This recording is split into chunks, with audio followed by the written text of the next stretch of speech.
Uruguay, serie descriptiva dirigida y editada por la Asociación Nacional de Broadcasters Uruguayos.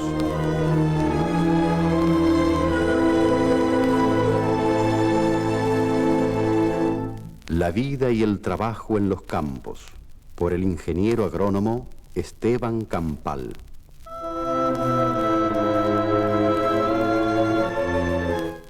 La tierra adentro es grande y capaz de tener muchos pobladores con grande aprovechamiento de labranza y crianza, y es buena para labores y buena para todo género de ganado.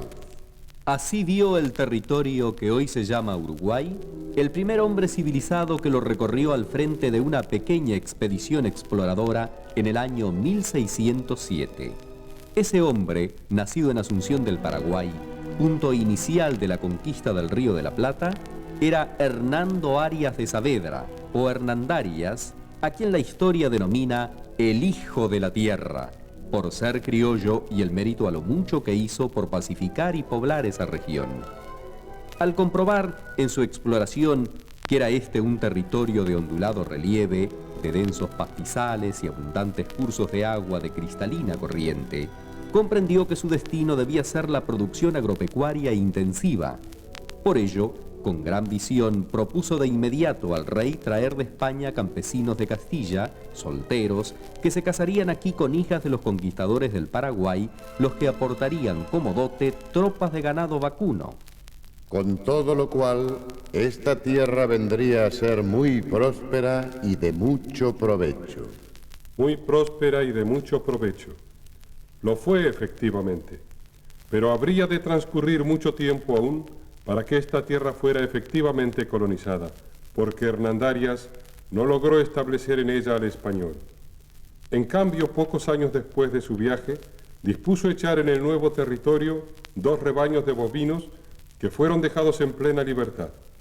Muy pronto el procreo de esos pocos bovinos formaba grandes manadas que continuaron aumentando a pesar de la voracidad de los leones y tigres indígenas, llamados pumas y jaguaretés. Gracias a ese ganado, nuestra tierra se convirtió en una región más atractiva y deslumbrante para el hombre blanco que las propias minas de oro del Perú.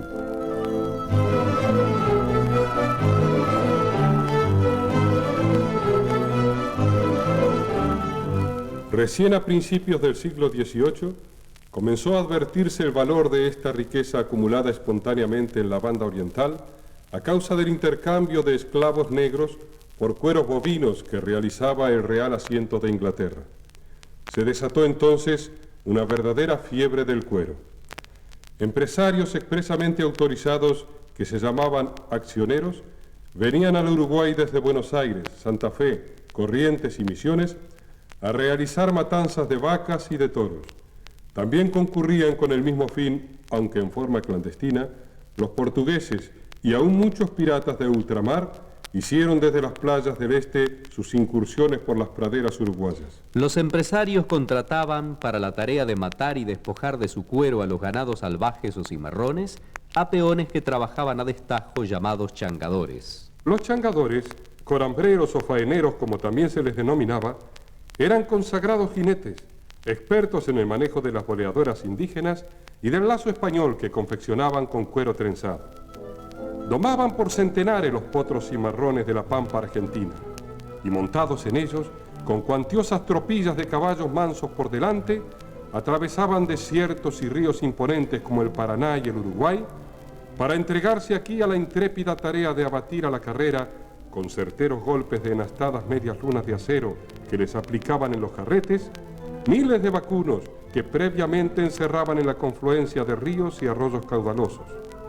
En esa forma, a lo largo de recias jornadas, iban quedando tendidas las reses bovinas a las que luego se mataba y se les despojaba del cuero. El cuerpo del animal quedaba abandonado en el campo, donde era disputado por felinos y aves carniceras. Muy pocos de esos peones corambreros regresaban a sus lejanos hogares. A la espera de nuevas faenas, la mayoría de ellos se arrimaba a las tolderías de los indios charrúas y minuanes que predominaban entonces en la banda oriental, en las que cambiaban caballos muy codiciados por el indio por mujeres aborígenes. De ese abrazo sin amor de la India y el rudo aventurero mestizo surgió el gaucho oriental. Su fama de intrepidez, su desprecio a la muerte, su coraje sin límites y su amor a la libertad se forjaron al amparo de la bárbara ganadería cimarrona que primó durante todo el siglo XVIII y que lo convirtió en un centauro vagabundo, sin hogar, sin patria, sin Dios y sin ley. Los empresarios de la matanza de vacunos llamados accioneros, los changadores y demás peones gauchos dedicados a la faena de corambre, los pulperos o comerciantes rurales que intercambiaban con los gauchos yerba, tabaco y alcohol por cueros, constituyeron los elementos básicos de la estructura social de los campos uruguayos durante el período llamado de la ganadería cimarrona. Muchos de los usos y costumbres de esa primitiva organización social se han incorporado al folclore nacional, dando origen asimismo a interesantes tradiciones camperas.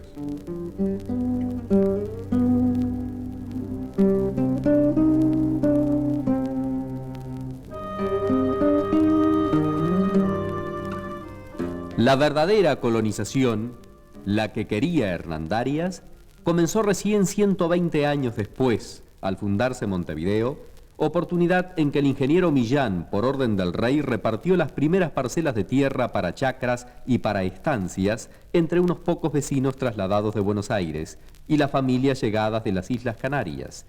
Ese fue el origen no solo de la agricultura, sino también de la ganadería organizada de nuestro país.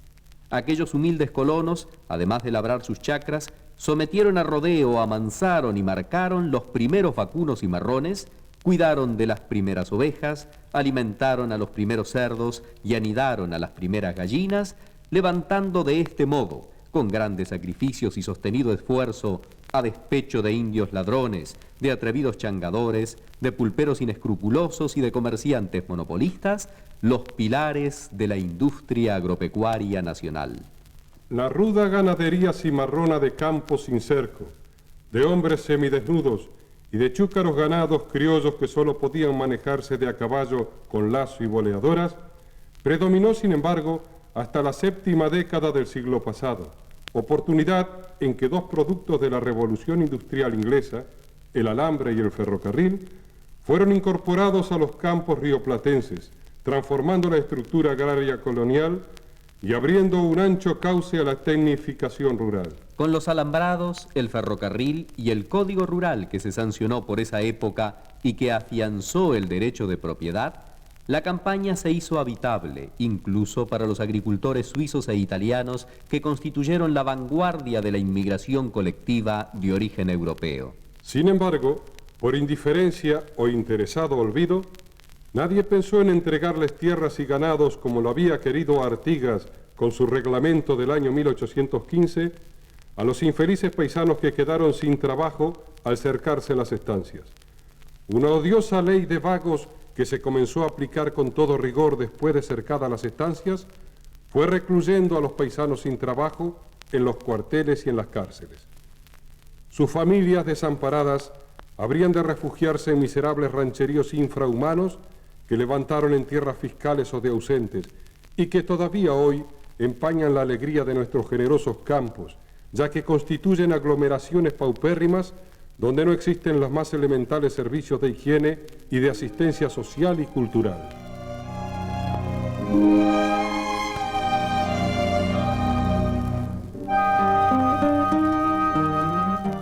Iniciado el proceso de desarrollo agropecuario alrededor de 1870, rápidamente se pueblan todos los campos del país con trabajadores criollos y europeos que introducen nuevas técnicas ganaderas y agrícolas y que diversifican ampliamente la producción rural.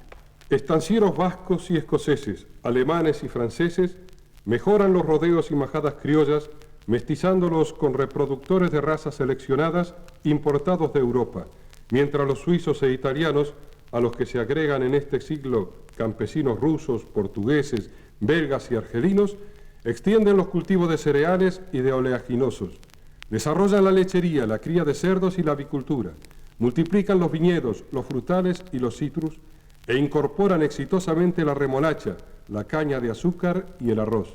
Sin embargo, la ganadería sigue siendo el rubro principal con producción preponderante de carne y de lana que se obtiene por medio de razas especializadas tales como la Hereford, Aberdeen Angus y Shorton dentro de los bovinos de carne, y entre los ovinos la Merino con 2 variedades, la Ideal, la Corriedal y la Romney Marsh.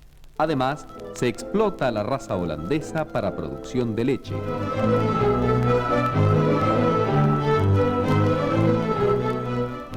Un variado panorama de estancias grandes, medianas y pequeñas, diseminadas en todo el territorio nacional, de granjas dedicadas a viñedos, frutales y hortalizas en la cercanía de los grandes centros poblados, y de chacras con cultivos diversos de cereales y de oleaginosos que ocupan con preferencia las tierras fértiles del oeste del país, constituye la realidad actual de los campos uruguayos, donde apenas hace un siglo solo cabalgaba el gaucho.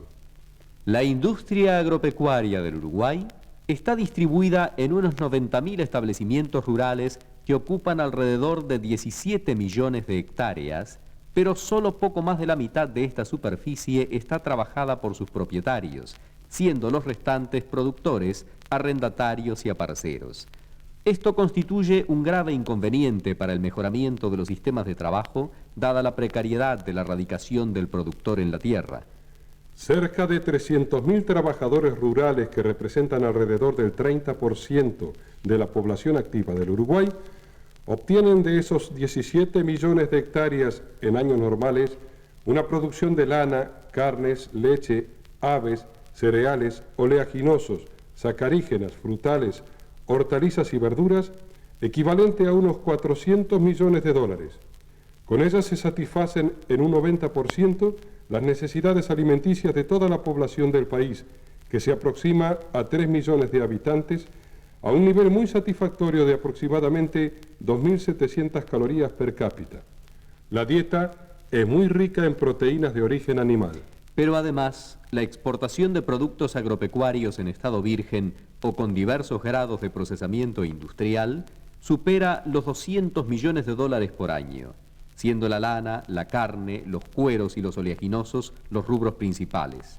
También suelen exportarse volúmenes interesantes de cereales, productos lácteos, forrajes concentrados y frutas cítricas.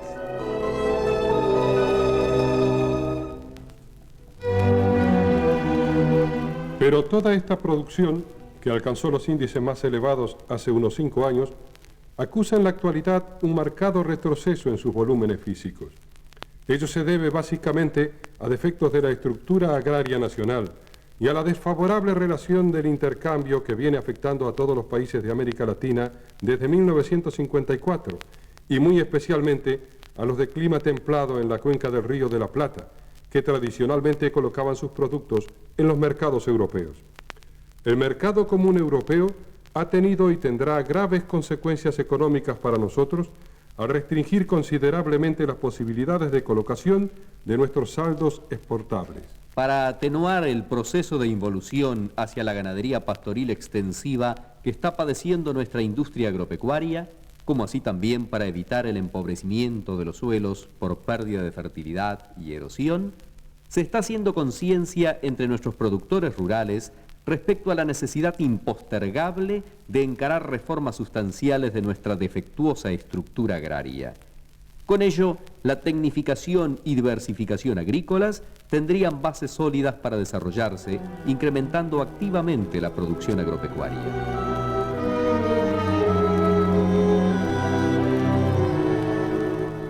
Veremos ahora cómo vive, cómo trabaja y cómo se divierte el habitante del campo uruguayo, visitando una pequeña estancia de 500 hectáreas, de las cuales hay alrededor de 15.000 en el país, trabajadas generalmente por el propietario y su familia. Todavía no ha salido el sol.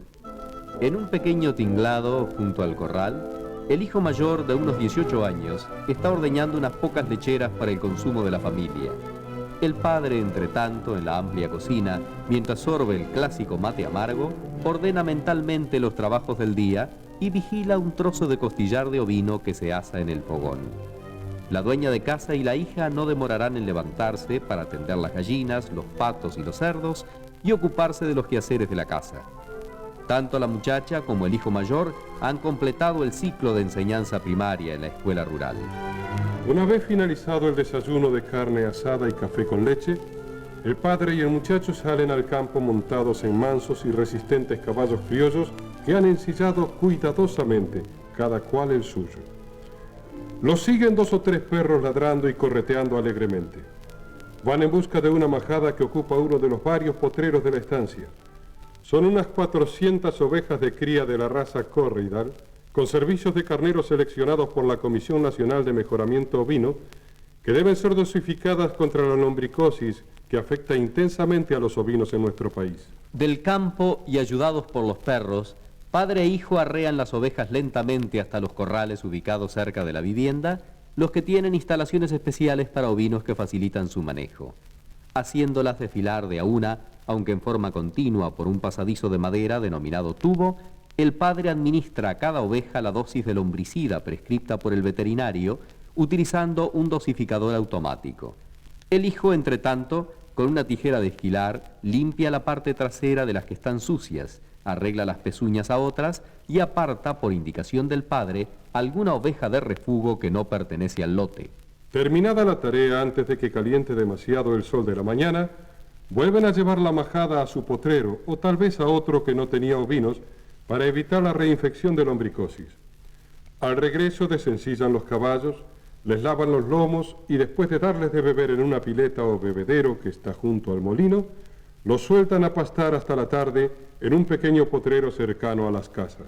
A las 12 estará listo el almuerzo y mientras se espera el regreso del menor de la familia que asiste a la escuela rural de la zona, el padre escucha en el receptor de radio la información del mercado de productos agropecuarios, como así también algunas audiciones especializadas en temas rurales. El frugal almuerzo consiste en 2 platos: sopa de caldo y fideos acompañada con pan o galleta, y después el clásico puchero de abundante carne ovina hervida, con agregado de patatas, boniatos y zapallo. El postre puede ser queso y dulce de membrillo o alguna fruta de estación, pero por lo general se trata de algún plato de arroz o de harina de cereales, hervidos con leche y azúcar. Como bebida, solo agua y raramente vino o cerveza.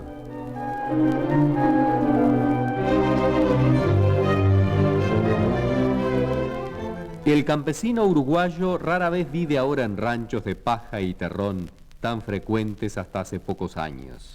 Por lo general, en cualquier zona del país, las familias habitan casas construidas con ladrillo y argamasa, de amplias habitaciones, y con una galería hacia el este o el norte.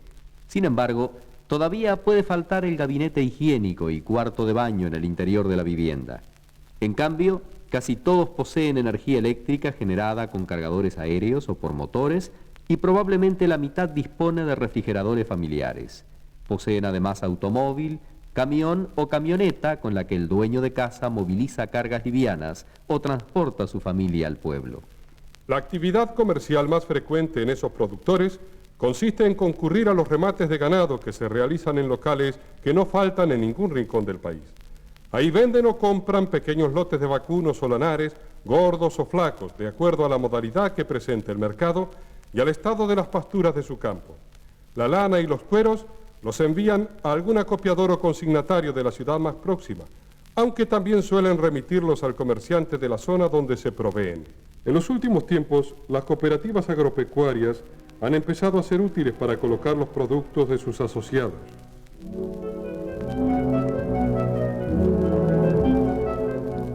El habitante del campo en el Uruguay no desaprovecha ocasión de divertirse. La visita de amigos que van a comer los tradicionales asados hechos con carne de corderos o novillos, la realización de carreras de caballos, que los paisanos llaman cuadreras, y el enfrentamiento de equipos de fútbol que abundan mucho en el campo, son las formas más comunes de ocupar el tiempo libre de los domingos o los días feriados. Aún en días de entre semana, cuando el trabajo no apremia o el tiempo es lluvioso, los hombres suelen ir al almacén del pago, que constituye en cierto modo un club social. Allí se reúnen con vecinos y amigos charlando de sus actividades o de los acontecimientos políticos y sociales, mientras juegan una partida a las bochas o al juego de naipes llamado truco, que apasiona a los habitantes rurales del Uruguay. Así vive y trabaja el hombre de campo dedicado a la ganadería, sobriamente, pacíficamente, sin apresuramientos y con alegría, pero sin desmayar jamás en el esfuerzo productivo.